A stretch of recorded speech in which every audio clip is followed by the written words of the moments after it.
Hey everybody, this is Carrie Getz. I want to first off welcome you all. Thank you for being educators in our wonderful system. But I wanted to talk a little bit about data center careers and data center curriculum and how you can add some of this into your IT classes, coding classes, construction classes, vocational technical education classes, and all. Because, in the data center industry, people think that it's super technical, but there's so many jobs that you can start out with skilled trade. You can start out with on the job training and an apprenticeship program. So let's dive in and figure out a little bit about data centers.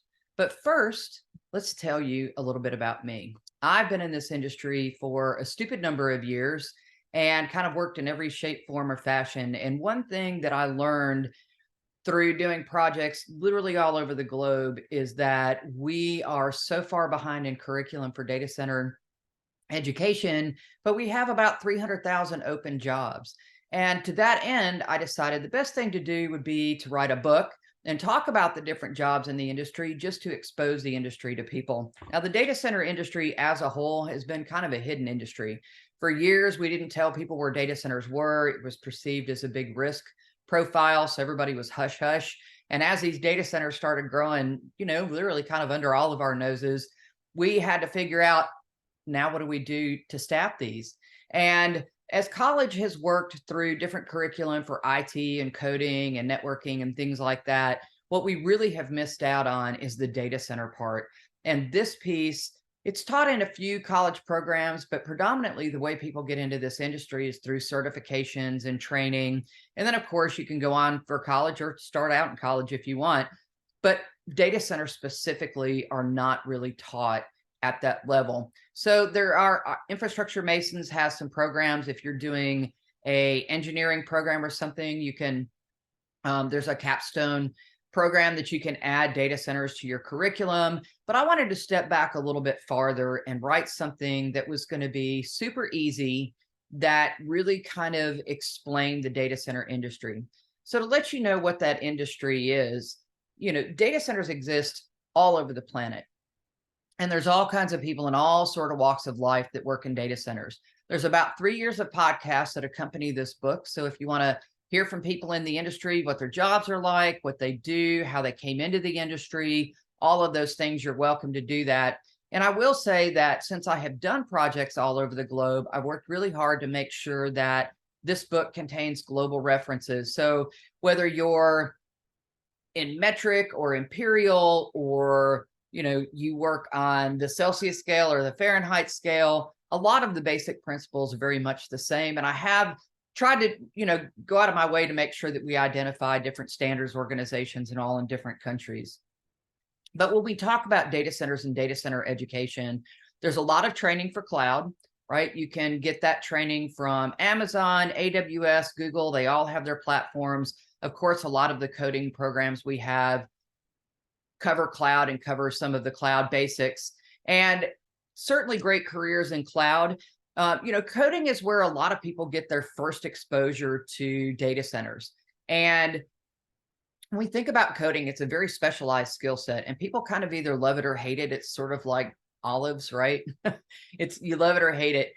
And I think we kind of do a lot of kids a disservice that might really enjoy technical situations and technical instruction, but they've really been stuck on coding. And if coding's not for them, then they assume tech is not for them, when honestly, this has the ability to be the most diverse industry that there is. Then we have managed services, which kind of falls along some of our help desk training, some of the different certifications from CompTIA and the like, that help figure out how to do the desktop stuff, disaster recovery, business continuity planning. Of course, telecommunications is a huge piece of this, whether you're talking about the actual coding and programming of the telecommunication packages themselves, or even all the way down to running the fiber along the roadways. We have one state that just issued grants to run 10 million miles of fiber within that particular state. So the jobs there are going to be pretty awesome. And that's going to be repeated all the way across this country and certainly across the globe. There's a lot of places that don't even have basic connectivity yet. Managed security, cybersecurity, we see that in a lot of programs as well. And as we're teaching students about cybersecurity and what they're protecting, we don't really teach them about where all that data lives, which is that data center we're going to get to. Same thing with networking. There's a lot of vendor training, college programs, skilled trade programs around networking and cybersecurity. But again, we're leaving out that piece, that bottom piece being the data center. So what is a data center? Every digitally known documented thing lives in at least one data center, more than likely two, sometimes maybe a whole lot more, depending on how important that data is and how many times we want it backed up. But these are giant buildings that house servers and storage and networking, basically your cell phone on steroids, right? And that is an ecosystem that supports this. We have to have the right power conditions, the right cooling, the right communications. And people that work on server technology and all may come out of some of these college programs, but there's certainly lots of other ways to learn in this industry. So the book itself says, it features careers for women, trades, and vets, but it certainly applies to everybody. But the reason that I picked those is that women are 51% of the population. We are not 51% of the technical space. There's a great area and a lot of companies that really are seeking out veterans that have transitioned out of military service into the private sector to help because a lot of them have been trained, but also even from a construction side, most of our military, not most, but a lot of our military has been trained in construction because that's a lot of what they do. They go and put things back together and help with infrastructure and setting up temporary facilities and that kind of thing. So their jobs are definitely in demand.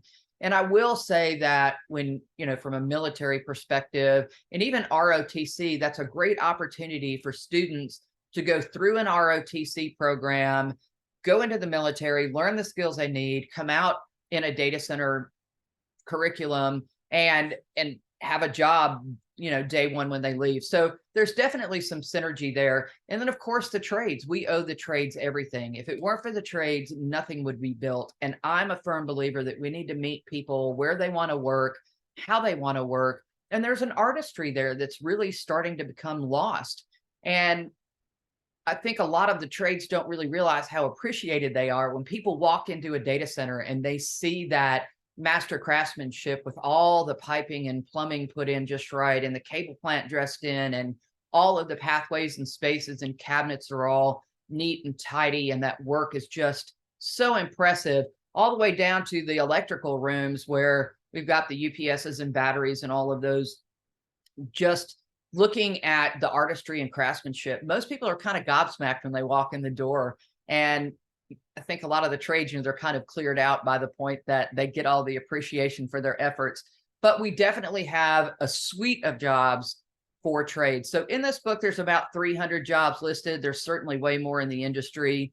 And then I went on further and wrote the educator's reference. And that's really what we're talking about today, is how you can incorporate some of these topics into your classrooms. And I wanted to make that easy for you because it's really hard to teach data center type training. And if you don't know what a data center is or how they work. So I took kind of the guesswork out of there. There's all kinds of illustrations and diagrams between the book and the reference, and there's key takeaways. There's experiments you can do with students inside. But let's dive in and look at a little bit about what you would be teaching, right? So types of data centers. We have all different kinds of data centers. This picture right here is courtesy of Quantum.